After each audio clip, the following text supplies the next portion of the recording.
प्रातः क्लास चल रहा था 13 जनवरी सन 69 का।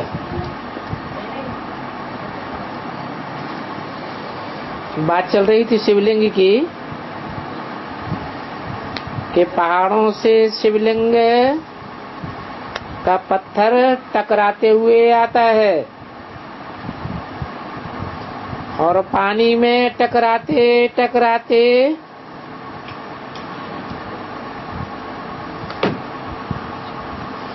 जो भी ऊबड़ खाबड़ निशान होते हैं वो सब खलास हो जाते हैं, एकदम चिकना हो जाता है।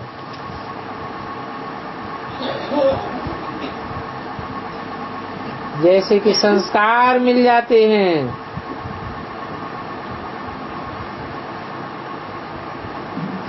अभी तुम समझ गए हो वो भगवान कोई पत्थर नहीं है, कोई पत्थर का लिंग है। फिर क्या है? फिर पत्थर का क्यों बनाया हुआ है कलयुग अंत में? जरूर कोई बात है जिसमें टकराहट हो जाती है। सारी दुनिया एक तरफ और एक आत्मा दूसरी तरफ हो जाती है। तो कौन सी बात है जिसमें सारी दुनिया के साथ संस्कार मिलते ही नहीं, अंत तक टकराते रहते हैं? प्योरिटी की बात पर ही झगड़ा होता है। क्राइस्ट के लिए भी कहते हैं सूली पर चढ़ाया। किस लिए चढ़ाया? जो भी प्योरिटी की बात थी। तो अभी तुम समझ गए हो कि भगवान कोई पत्थर नहीं है। उनकी ये प्रतिमा बना दी है पत्थर की। जैसे देवी देवताएं पास्ट में होकर के गए हैं, फिर बाद में पत्थर की मूर्ति बनाई जाती है।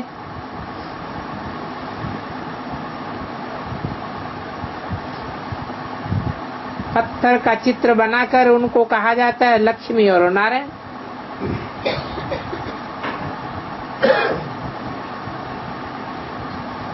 अभी इस समय तो वो लक्ष्मी नारायण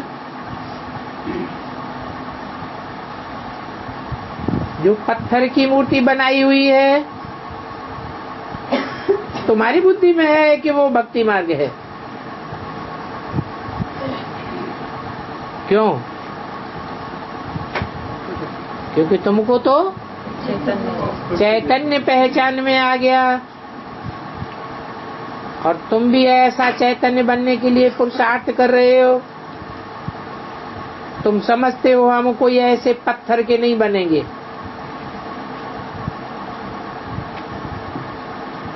क्या? हम तो चैतन्य बनेंगे।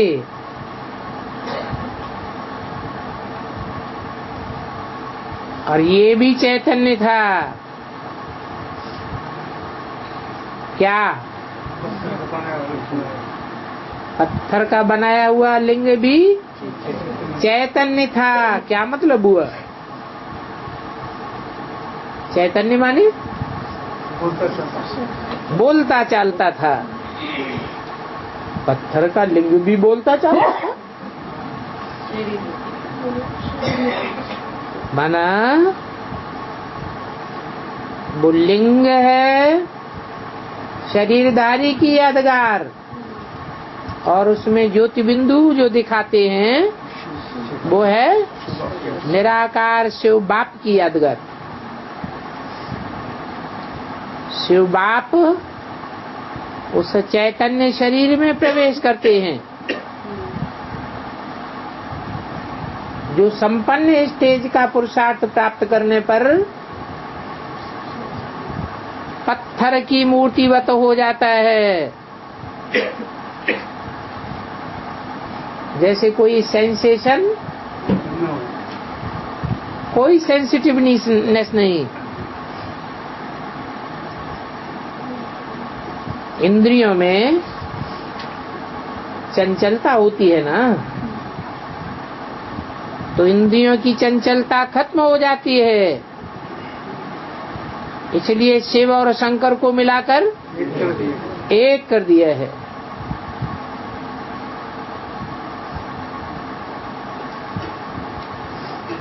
पूजा के लिए पत्थर का बनाया है, पर तो तुम तो जानते हो पूजा का आधार क्या है? प्योरिटी है।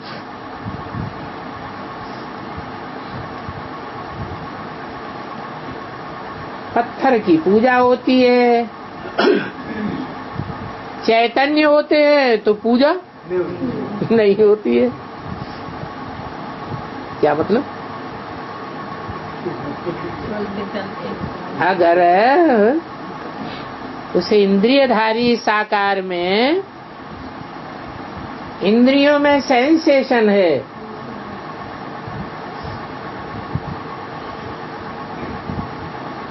तो पूजा नहीं, पूजा लायक नहीं है। और इंद्रियों में कोई सेंसेशन ही नहीं, सेंसिटिवनेस है ही नहीं, तो पूजनीय होंगे। अर्थात पत्थर जैसे बन जाते हैं। जब पत्थर के बनते हैं तो उनकी पूजा की जाती है। किनकी? लिंग की। बाकी बिंदु की पूजा की तो बात ही नहीं। क्यों? बिंदु तो इतना सूक्ष्म है कि उसको याद कर सकते हैं, बाकी पूजा की बात नहीं हो सकती।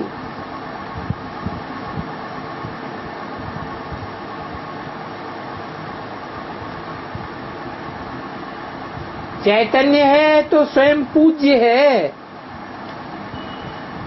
पूजा तो भक्ति मार्ग की बात है। जब जड़ हो जाते हैं तब पूजा के लायक हो जाते हैं।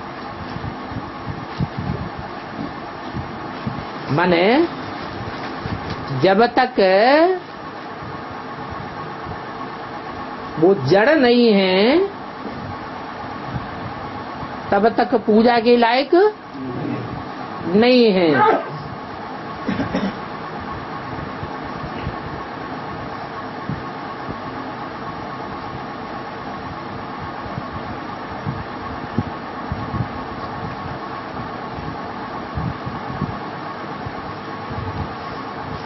जड़ होते हैं तब पूजा के लायक होते हैं। वो है पूज्य।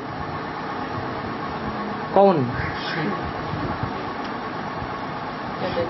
चैतन्य जो लिंग है तो चैतन्य, लेकिन जड़वत हो जाता है।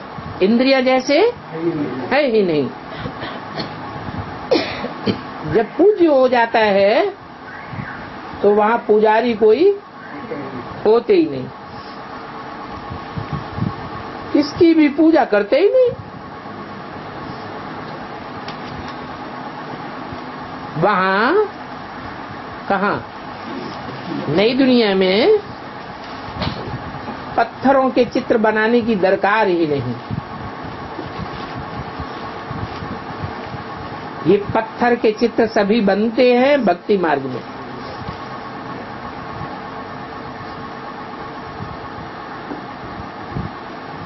जो चैतन्य थे उनकी फिर निशानी पत्थरों की बनाकर रखते हैं।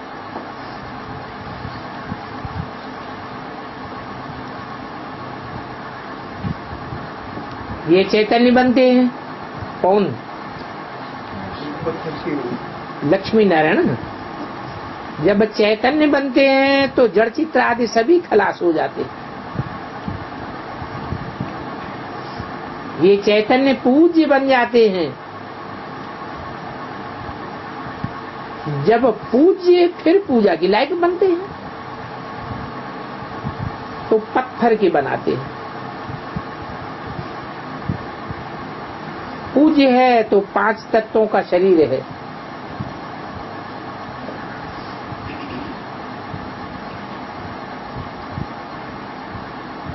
वही चैतन्य फिर जड़ बन जाते हैं। फर्क पड़ जाता है ना। अभी इन देवताओं के जीवन कहानी का तुमको मालूम पड़ गया है। आगे ये ज्ञान के चक्षु नहीं थे।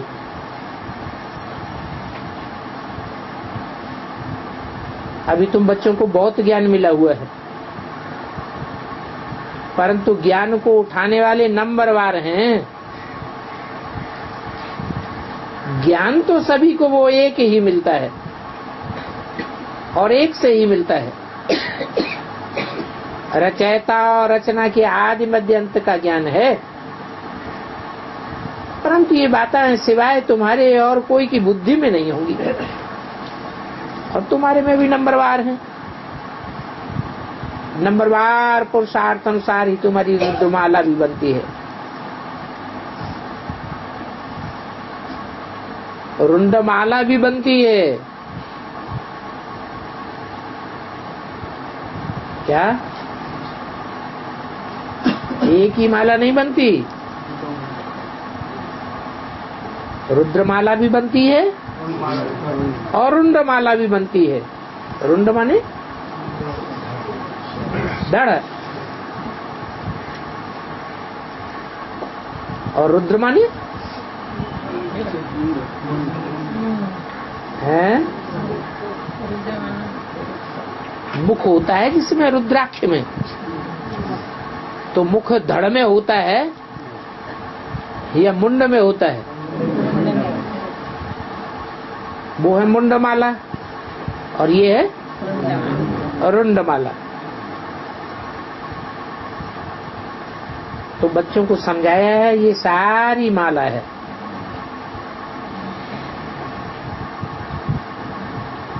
एक रुंडमाला है और दूसरी रुद्रमाला है।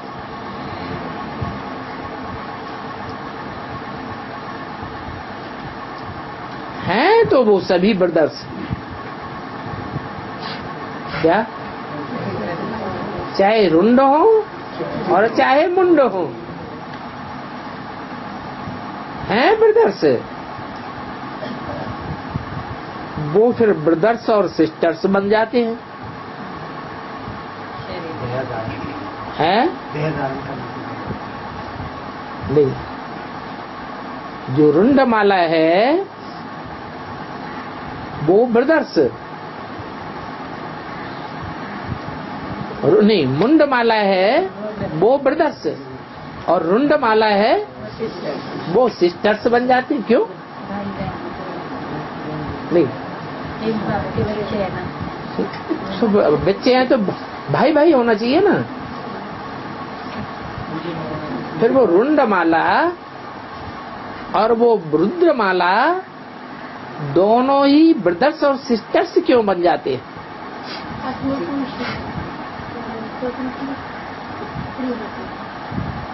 हाँ, वो सूक्ष्म बुद्धि बनते हैं। कौन? मुंड वाला। ये मुंड सूक्ष्म बनता है, यह शरीर रुंड सूक्ष्म बनता है। मुंडमाला माने रुद्रमाला वो सूक्ष्म बन जाती है। तो जो सूक्ष्म बुद्धि बनते हैं जो आत्माएं, वो है ब्रदर्स, गहराई में सूक्ष्मता में जाते हैं। और जो थोड़े देहभान में रहते हैं वो क्या है? सिस्टर्स। तो ये तो बुद्धि में आता है कि हम आत्माएं तो बहुत छोटी छोटी है। फिर फर्क क्या है? सब एक जैसी छोटी छोटी ज्योति बिंदु आत्माएं। फिर अंतर क्या है ब्रदर्स और सिस्टर्स में? हैं, वो साकारी स्टेज में रह जाते और वो निराकारी स्टेज में टिक जाते। तो है, बाकी हैं आत्माएं तो एकदम बिंदी। और गायन भी है, भ्रकुटी के बीच चमकता है जब सितारा। अभी तुम समझते हो हम तो चैतन्य में हैं, क्या? अभी हम काय में हैं? अभी हम चैतन्य में हैं, हैं? ये पूजन चैतन्य में है तो चैतन्य में होना अच्छा है या जड़ होना अच्छा है? हैं? चैतन्य में होना अच्छा है। माने इंद्रियों में हरकत आती रहे तो वो अच्छा है, हैं? और जब हरकत आना बंद हो जाए, सेंसेशन बंद हो जाए, तब खराब है। अरे राजा राम तो कान खुजलाने लगे।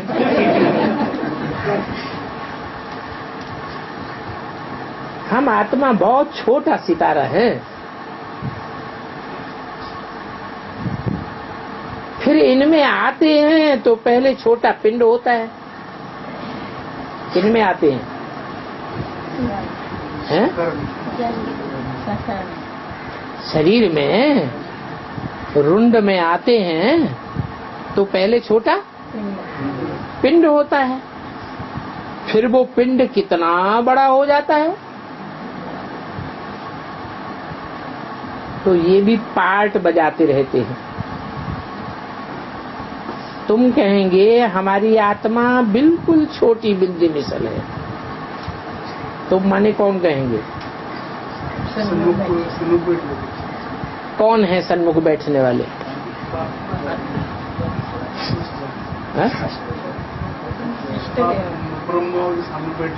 ब्रह्मा के सामने बैठे हुए।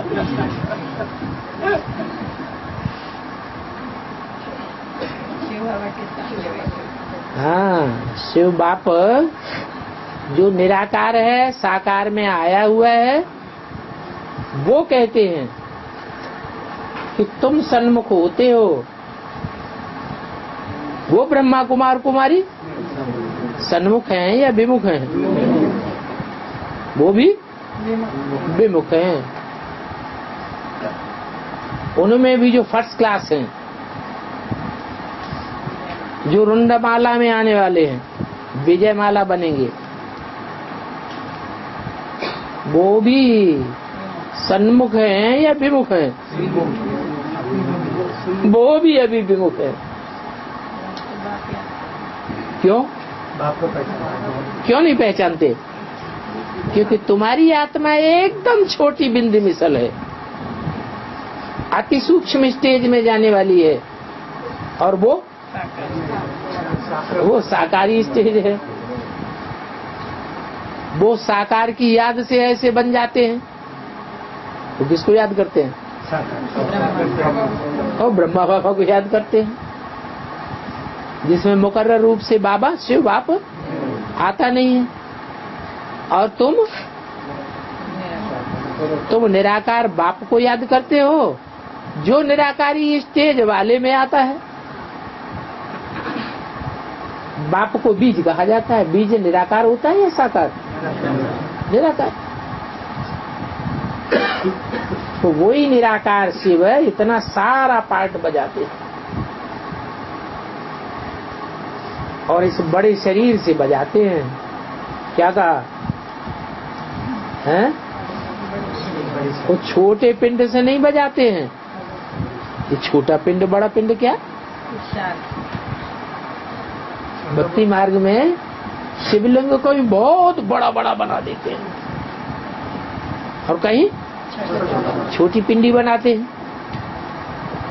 वैष्णो देवी चले जाओ, पिंडी छोटी है या बड़ी है? छोटी छोटी पिंडी बनाई दी।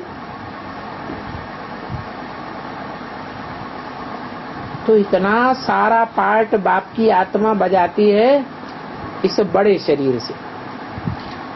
माने यज्ञ के आदि में वो शरीर बड़ा था या छोटा था? अच्छा, तो बुढ़ा होता हो गया तो बड़ा था या छोटा था? शरीर तो बड़ा था, लेकिन बेहद की बात है, जिसे पिंड कहा जाता है वो छोटा रूप था, समझदार रूप नहीं था। समझदार को कहेंगे सगीर, और बेसमझ को बच्चा कहा जाता है। तो ये बड़ा होने के कारण मनुष्यों को शरीर ही जास्ती याद आता है। क्या बड़ा होने के कारण? ये शरीर बड़ा होने के कारण मनुष्यों को शरीर ही जास्ती याद आता है। सत्युग में ऐसे नहीं कहेंगे आत्माभिमानी बनो। क्यों? वहां तो आत्माभिमानी होते ही हैं। ऐसे नहीं कहेंगे अपन को आत्मा समझो। ये सिर्फ इस समय एक ही बार तुमको ज्ञान मिलता है,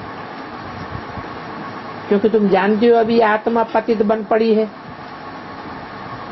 पतित होने के कारण जो भी काम करते हैं वो सब उल्टा करते हैं। क्या?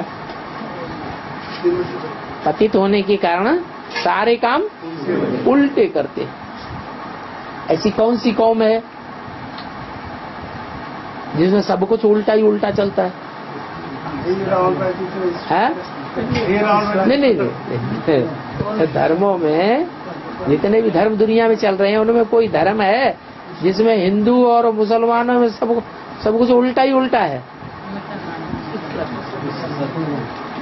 हिंदू सीधी तरफ से किताब पढ़ेंगे तो मुसलमान उल्टी तरफ से किताब पढ़ेंगे।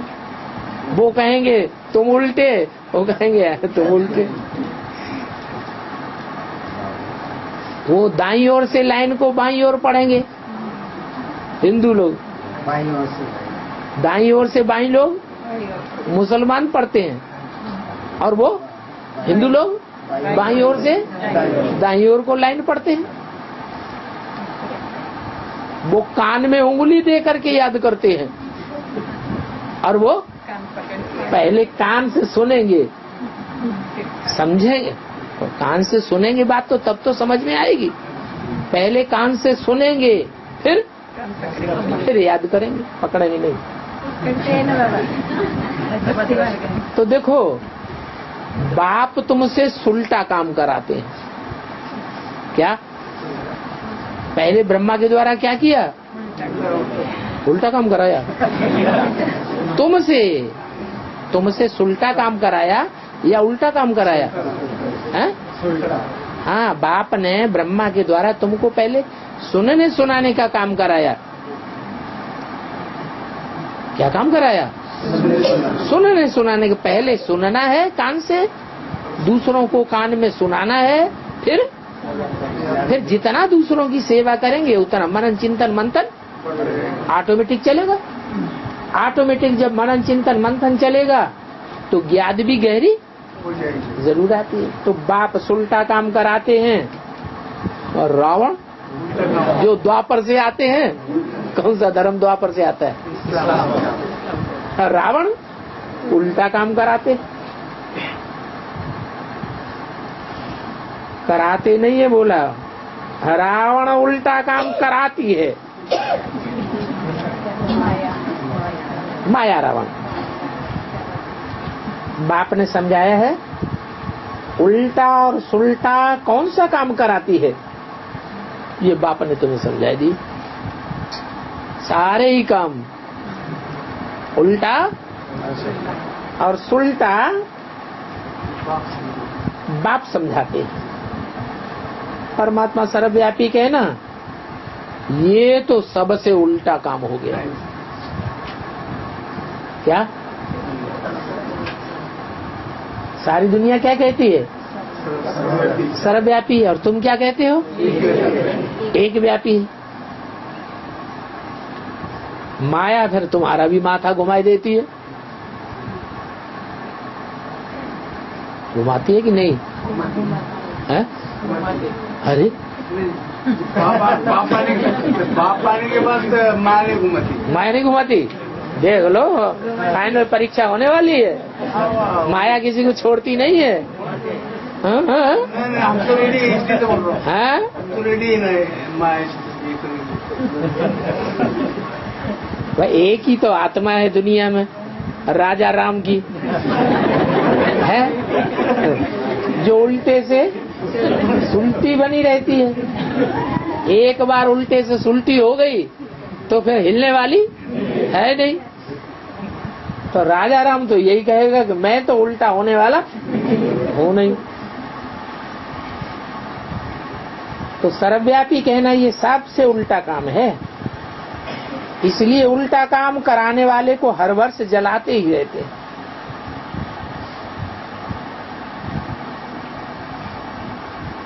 क्या यहाँ प्रैक्टिकल में कैसे जला रहे हैं? याद करके जलाते हैं। बाप का परिचय देते तो वो जलते। हाँ, वो रावण संप्रदाय जो होते हैं, रावण के मुख होते हैं, उनको जब हम बाप का परिचय देते हैं असली, तो अंदर अंदर उनका दिल जलता है।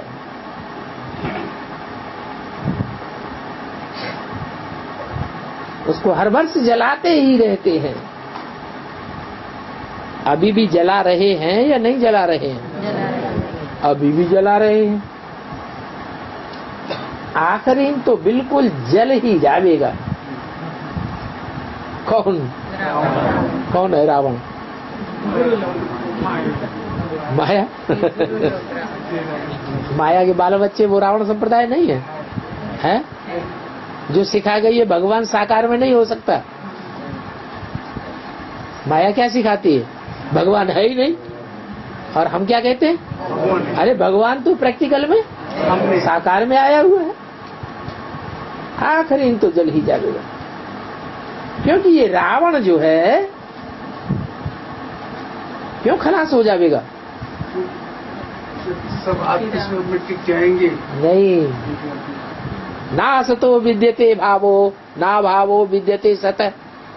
गीता में भी तो लिखा हुआ है ना, सर्वशास्त्र शिरोमणि में, क्या? जो सत्य होता है उसका अभाव नहीं है, वो कभी नष्ट नहीं होता, और जो असत्य होता है उसका विनाश हो जाता है। तो ये माया रावण कोई अविनाशी चीज तो है नहीं।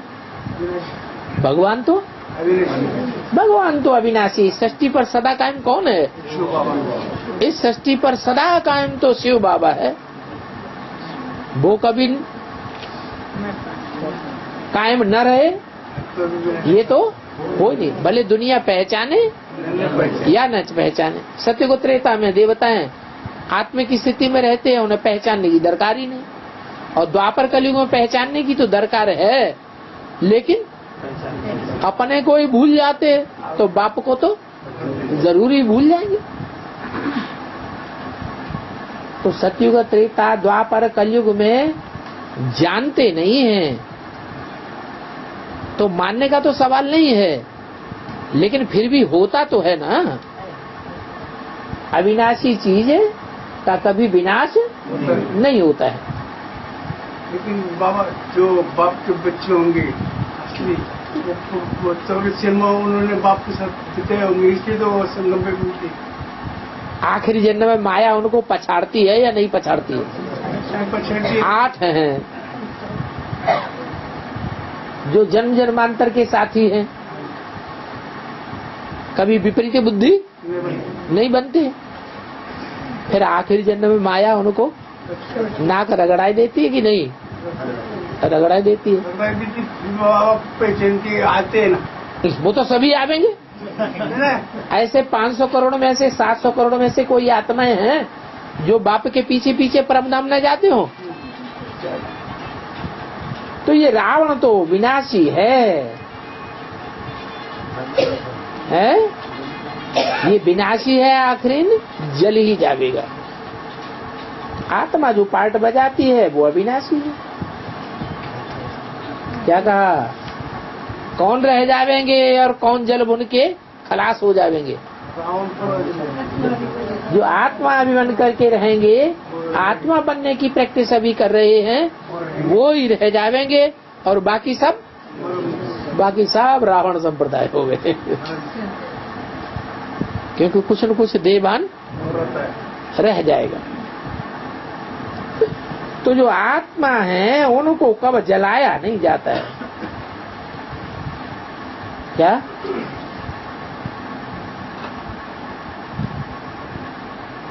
आत्मा को कभी जलाया नहीं जाता है।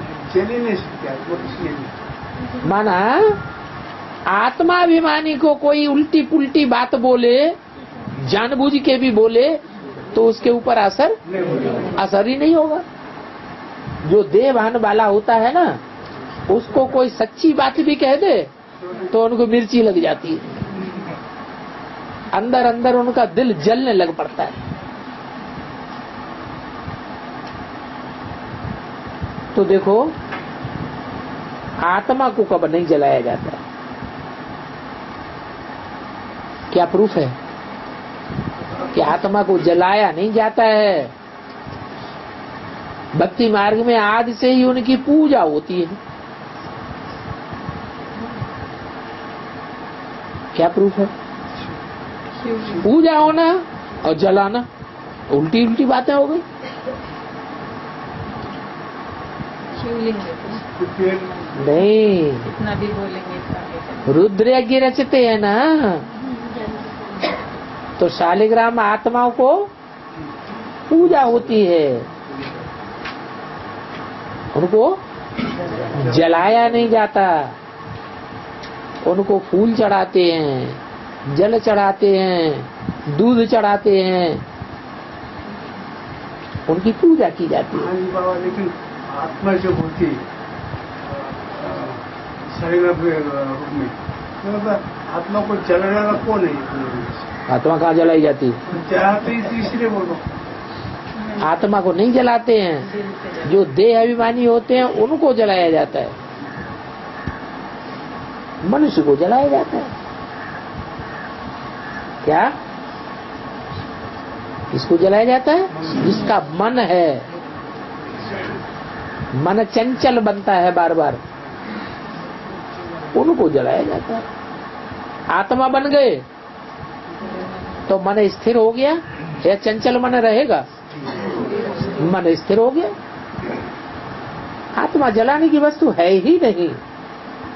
आत्मा तो पहले से ही एक तन से निकल जाकर के दूसरे शरीर में प्रवेश करती है। पीछे जलाने के लिए किसको ले जाते हैं? शरीर को जलाने के लिए ले जाते हैं। तो देखो, तुम्हारी आत्मा भी जब महाविनाश होगा तो आत्मा तो पहले ही निकल जाएगी तुम्हारी। फिर तुम्हारे शरीर को जलावेंगे कोई? वो तो और ही सुरक्षित कर दिया जाएगा। तुम्हारा शरीर भी सुरक्षित हो जाएगा और बाकी लोग जो आत्मा नहीं बनेंगे उनके शरीर जलो, उनके खलास हो जाएंगे। तो देखो, पहले एक तन से निकल करके दूसरे में जाकर आत्मा प्रवेश करती है, पीछे शरीर को जला देते हैं। आत्मा एक सेकंड में जाकर दूसरा शरीर लेती है। शरीर को 2-4 दिन रख भी देते हैं, परंतु आत्मा तो चली जाती है। क्रिश्चियंस का एक सेंट जेवियर्स है, कहते हैं उनका शरीर अभी तक रखा हुआ है गोवा में। तुम भी तो गोवा करते हो, कम सुन वो सुन, तुम भी कहाँ के रहने वाले हो? गोवा निवासी हो। क्रिश्चियंस का एक सेंट गेवियस है, कहते हैं उनका शरीर अभी तक रखा हुआ है। हाँ, ब्रह्मा का शरीर रखा हुआ है, जला नहीं दिया? जला दिया, जला दिया, स्टैचू बना दिया। लो, सबसे बड़ा रावण कौन हुआ? फिर उसका शरीर जलाया जाएगा या रखा जाएगा? है जलाया जाएगा। और जो शंकर वाला शरीर है या राम वाली आत्मा का जो शरीर होगा वो जलाया जाएगा या सुरक्षित रखा जाएगा? अब तो उल्टा कर दिया। क्रिश्चियंस का एक सेंट गेवियस है, कहते हैं उनका शरीर अभी तक रखा हुआ है। शरीर अभी तक रखा हुआ है क्या मतलब?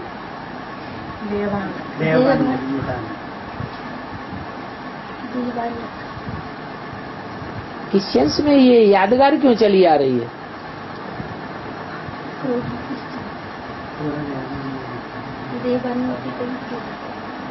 उनका भी जैसे एक मंदिर बन रहा है, यादगार मंदिर। वो शरीर दवाइयों आदि से ढका हुआ रखा है। हाँ, कब तक रहेगा? यादगार कहाँ से निकाली उन्होंने? किसकी किसकी राशि मिलाते हैं? क्राइस्ट की और कृष्ण की राशि मिलाते हैं। कौन से कृष्ण की राशि मिलाते हैं? सतयुग में जन्म लेने वाले कृष्ण की या संगम की कृष्ण की राशि मिलाते हैं? जो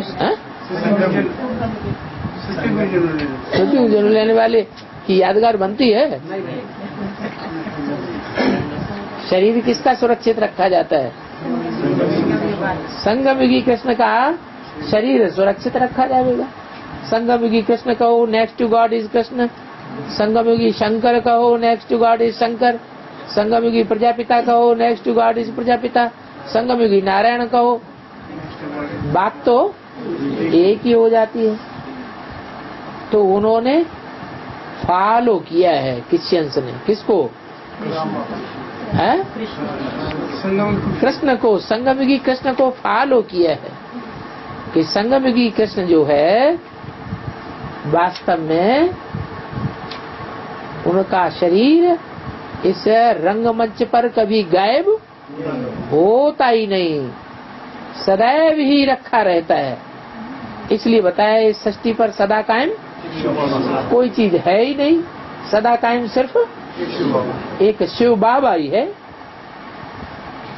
तो उनका भी जैसे एक मंदिर बन रहा है, दवाइयों आदि से ढका हुआ रखा है। तो यहाँ भी कोई दवाइयों से ढका रखा था कि नहीं? कौन सी दवाई है जिससे ढका हुआ रखा जाता है? नहीं। अरे नहीं, अरे ज्ञान की दवाई है वो। हम कहते हैं पानी, वो पानी नहीं है, बर्फ है। डिस्टिल वाटर कैसे बनता है? बर्फ से बनता है। हाँ, तो किसको दिखाते नहीं है? सेंट जेवियर्स को किसको दिखाते नहीं है? पूरा शरीर नहीं दिखावेंगे, सिर्फ उनके पांव दिखाते हैं। इच्छा पूरी होती। हाँ, सिर्फ उनके पांव दिखाते हैं। यहाँ वेद में कौन से पांव हैं? संगमयुगी कृष्ण के बुद्ध रूपी पांव की बात है। उन पांव को छूते हैं, वो स्थूल पांव को छूते हैं, और तुम बुद्ध रूपी पांव को छूते हो। तो भक्ति महावर्ग भक्त भगत लोग किसको छूते हैं? जड़ पांव, स्थूल पांव को छूते हैं। कोई बीमार आदि होते हैं तो उनके पांव छूने से हल्के हो जाते हैं। तुम क्या करते हो संगम में? हैं? तुम्हारे पास कोई समस्या आती है, बीमार होते हो तो क्या करते हो? नहीं। हाँ, वो भी याद भी पांव छूना है, बुद्ध रूपी पांव छूना है। और तुम बाबा से जाके कोई सजेशन मांगते हो तो वो भी क्या हुआ?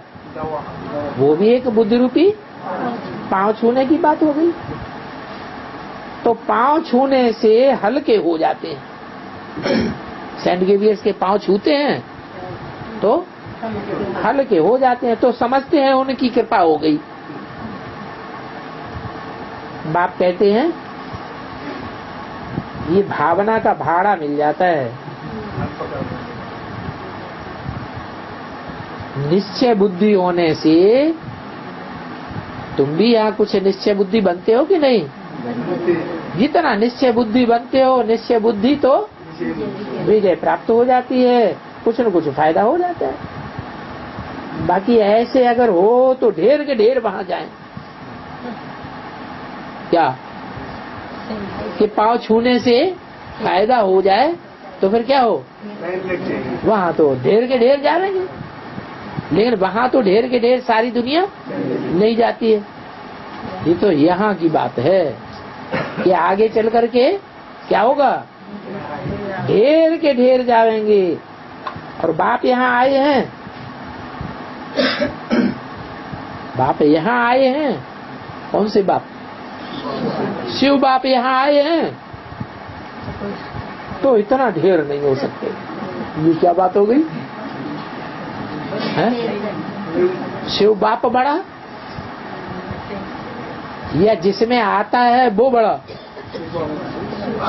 तो शिव बाप आते हैं तो इतने इतने क्यों नहीं, ढेर के ढेर आते हैं। कुमार में हैं? सूक्ष्म है ना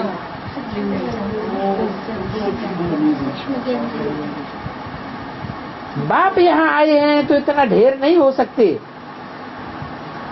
और यहाँ 3 पैर पृथ्वी के ही नहीं मिलते, ढेर होने की जगह ही नहीं मिलेगी। क्या मानो पूनावासी सारे के सारे इकट्ठे होके आ जाएं तो उनको जगह मिलेगी? ढेर होने की जगह ही नहीं होती है। और ढेर होने का जब समय आता है, क्या क्या है, जब ढेर होने का समय आता है तो क्या होता है? हैं? जाने का टाइम। हाँ, प्रत्यक्षता हो जाती है बाप की तो विनाश शुरू हो जाता है। तो ये ड्रामा बना हुआ है। क्या क्या ड्रामा बना हुआ है? हैं? जगह को जरूरत ही नहीं है। नहीं, कि निराकार बाप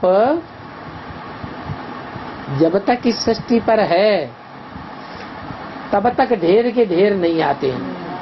चल जाएंगे तो बात। फिर जब उनके जाने का टाइम हो जाता है, चले जाते हैं और विनाश शुरू हो जाता है, तब ढेर के ढेर आवेंगे। ढेर के नहीं, और सब तो आएंगे। तो किसके पीछे आवेंगे? साकार के पीछे। ज्योति बिंदु के पीछे आवेंगे या शिवलिंग के पीछे आवेंगे? शिवलिंग के पीछे आवेंगे। जो शिवलिंग में असली तत्व जो उसे बनाने वाला है उसके पीछे नहीं आते।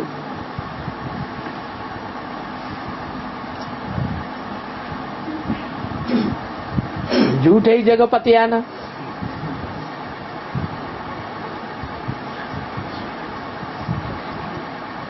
तो देखो ये भी ड्रामा बना हुआ है जो चला आता है।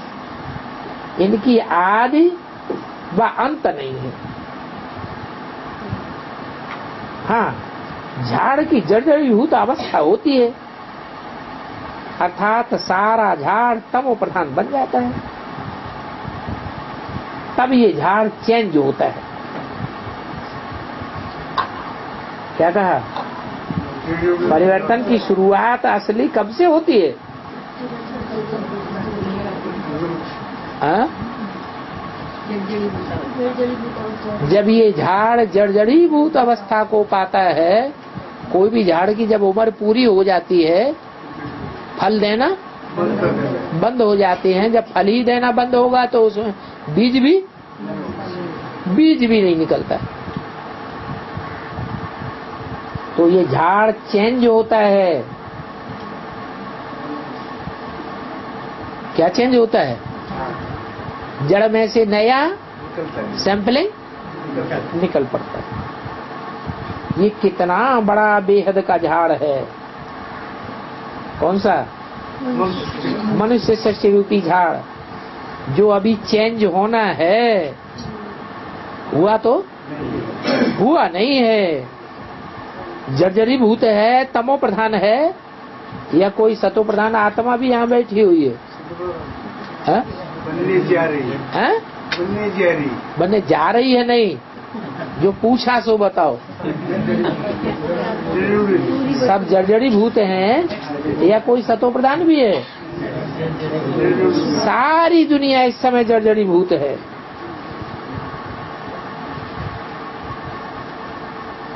जर्जरी भूत का भी आखिरी सेकंड कभी होता है कि नहीं?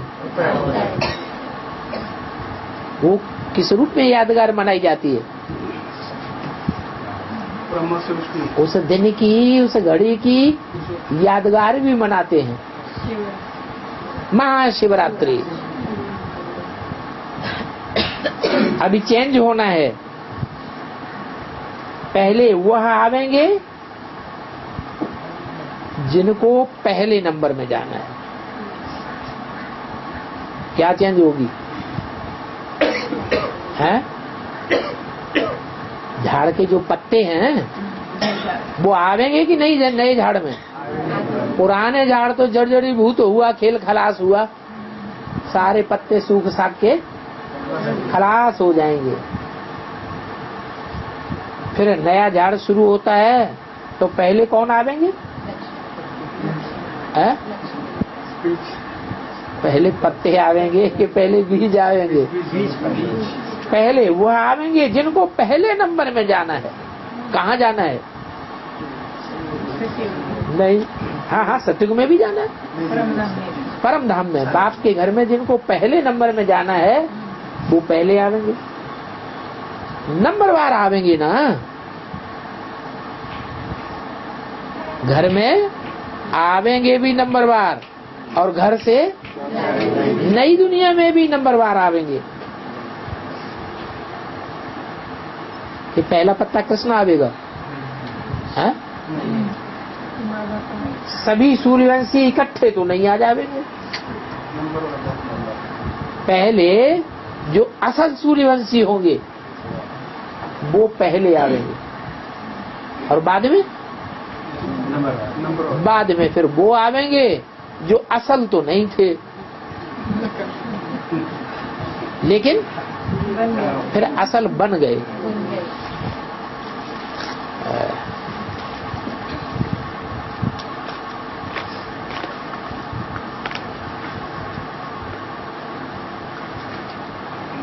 तेरे 69 की वाणी का तीसरा पेज।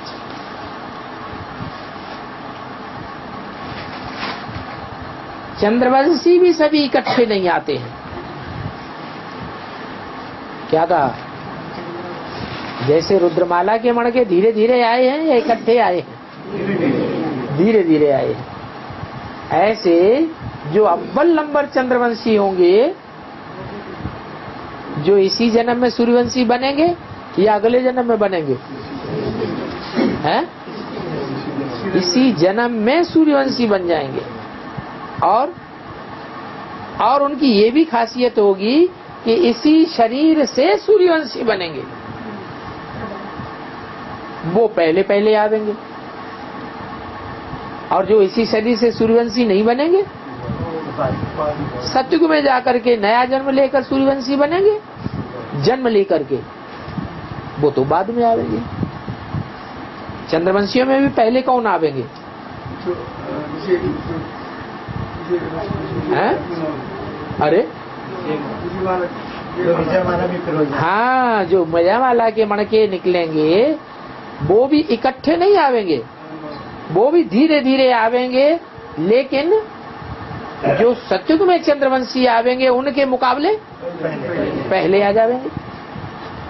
तो माला बनती है वह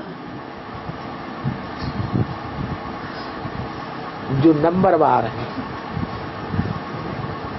जो दूसरे नंबर के हैं चंद्रवंशी, जो शरीर छोड़ करके फिर सूर्यवंशी बनेंगे जन्म लेकर, वो माला में नहीं है। हाँ, समझा जा सकता है कि वो आत्माएं अभी प्रवेश होकर के संपन्न बनती है। अभी आने वाले हैं, आए नहीं हैं। शरीर छोड़ करके जो सूर्यवंशी बनेंगे वो भी आए नहीं हैं, अभी आने वाले हैं। और जो शरीर सहित सूर्यवंशी बनेंगे वो भी अभी आने वाले हैं, आए नहीं। क्योंकि हम जानते हैं सभी तो आए हुए हैं नहीं, सूर्यवंशी सभी इकट्ठे नहीं आते। पार्टधारी आहिस्ते आहिस्ते आते हैं। क्या? जो भी पार्टधारी हैं वो सभी पार्ट बजाने के लिए रंगमंच पर धीरे धीरे आते हैं। फिर उनके आने की तीव्रता बढ़ती जाती है या घटती जाती है? हाँ, वो जल्दी जल्दी आते जाते हैं। फिर पहले धीमी गति से उतरेंगे, फिर बाद में तीव्र गति से जल्दी जल्दी। कलयुग में सबसे जल्दी जल्दी उतरते हैं। परंतु वो कोई सूर्यवंशी नहीं होते हैं। कौन? द्वापर, कलयुग, सतयुग में, त्रेता में आने वाले। तो देखो वो जो पार्टधारी होते हैं हद के, वो कितनी छोटी स्टेज होती है और यह कितनी बड़ी स्टेज है, बेहद की। बेहद का मांडवा है। मांडवा जानते हैं किसे कहते हैं? है? नहीं? हाँ, जब नाटक खेलते हैं ना तो ऊपर चंदोवा लगाते हैं, कपड़े की छत बनाते हैं, तो वो छोटा मांडवा है। और ये मनुष्य षष्ठी रूपी नाटक का बड़ा मांडवा है। तो नंबरवार अपना अपना पार्ट अनुसार आते रहते हैं। ये अच्छी रीति धारण करना है। क्या? कि नंबरवार पार्ट क्या होता है, अव्वल नंबर पार्ट क्या होता है, लास्ट के पार्टधारी और फर्स्ट के पार्टधारियों में क्या अंतर होता है, ये अच्छी रीति धारण करना है। इस दुनिया में हम सब खिलाड़ी हैं, पार्ट बजाने जाते हैं, आते हैं और नंबरवार आते हैं। ये बड़ा एक्यूरेट ड्रामा बना हुआ है, परंतु इस ड्रामा में कोई चेंज नहीं हो सकती। अर्थात जिसने जो अच्छा या बुरा पार्ट बजाया रंगमंच पर, तो वैसा ही 5000 साल ज्यों का त्यों रिपीट करते रहेंगे। कोई कहे कि हम आगे चल करके इसे चेंज कर दें, ये बात नहीं हो सकती। एक्यूरेट कह नहीं सकते हैं, हाँ, नहीं, इनएक्यूरेट कह ही नहीं सकते। ये ड्रामा इनएक्यूरेट बना हुआ है। मीठे मीठे बच्चे जब यहाँ बैठते हो तो बुद्धि में यही याद रहना चाहिए, क्या ये ड्रामा है रंगमंच, और इस रंगमंच पर हम सब नंबरवार पार्ट बजाने वाले हैं। कोई अव्वल नंबर का पार्ट बजाने वाले हैं, कोई द्वयम नंबर का, कोई थर्ड क्लास, कोई फोर्थ क्लास। और सत्संगों में तो और अनेक बातें बुद्धि में आती रहती हैं। यहाँ तो हमारी बुद्धि में क्या आना चाहिए, हमारा पार्ट इस दुनिया के रंगमंच पर क्या है, ये हमारी बुद्धि में आना चाहिए। हु एम आई, मैं कहाँ हूँ। शास्त्रों आदि में तो कितनी ढेर की ढेर बाहियात बातें लिखी हुई हैं, पर चिंतन ही चलता रहता है। और हमारा तो सारा ज्ञान स्वचिंतन का होना चाहिए। ओम शांति।